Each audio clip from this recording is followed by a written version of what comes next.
Hello guys, ఇది class 3. మనం last క్లాస్లో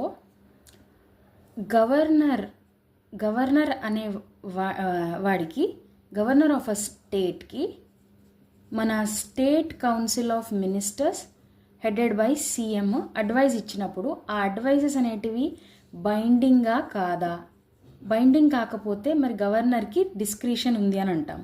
సో గవర్నర్కి ఏ మ్యాటర్స్లో డిస్క్రిషన్ ఉంది అండ్ గవర్నర్కి ఇవన్నీ కాన్స్టిట్యూషనల్ డిస్క్రిషన్ అని నేర్చుకున్నాం. కాన్స్టిట్యూషనల్ డిస్క్రిషన్తో పాటు ఇంకా ఏ విషయాలలో గవర్నర్కి డిస్క్రిషన్ ఉంది అనే దగ్గర మనము మాట్లాడుతూ ఎలక్షన్స్ జరిగినప్పుడు సినారియో వన్ అంటే ఎక్స్ పార్టీకి XYZ పార్టీస్లో ఎక్స్ పార్టీకి క్లియర్ మెజారిటీ వచ్చినప్పుడు ఎక్స్ పార్టీ యొక్క లీడర్ని గవర్నర్ పిలిచి ఇఫ్ హీ ఏమంటారు, ఈయన ఎక్స్ పార్టీ యొక్క లీడర్ నేను గవర్నమెంట్ ఫామ్ చేయగలుగుతానంటే అతన్ని సీఎం లెక్క అపాయింట్ చేసేస్తాడు and on his advice state council of మినిస్టర్స్ని అపాయింట్ చేస్తాడు అనేది మనం చదివినాం.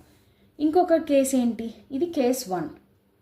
ఇంకొక కేసు ఏంటి లేదా సినారియో 2 ఏంటి, ఈ XYZ పార్టీస్లలో ఏ పార్టీకి కూడా క్లియర్ మెజారిటీ రాకుండా ఉంటే మనం ఒకటి నేర్చుకున్నాం. ఒక వర్డ్ ఏంటంటే ప్రీ పోల్ అలయన్స్ అనేది నేర్చుకున్నాం.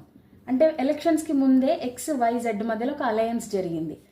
లైక్ 150 క్లియర్ మెజారిటీ అని అనుకున్నప్పుడు ఎక్స్కి వచ్చిన ఓట్స్ ప్లస్ వైకి వచ్చిన ఓట్స్ ప్లస్ జెడ్కి వచ్చిన ఓట్స్ అన్నీ కలిపితే 150 ఓట్స్ వచ్చినప్పుడు మనం గవర్నమెంట్ ఫామ్ చేయొచ్చు అని ఇట్లా అనుకొని ఉన్నారు.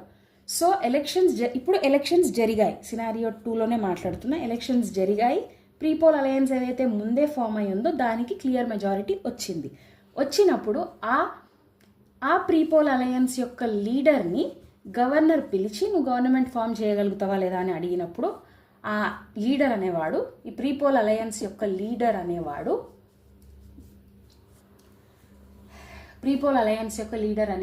గవర్నమెంట్ నేను ఫామ్ చేయగలుగుతా అని అంటే ఎంబటే సీఎం లెక్క అపాయింట్ చేయబడతాడు and on his advice state council of ministers అనే వాళ్ళు అపాయింట్ చేయబడతారు.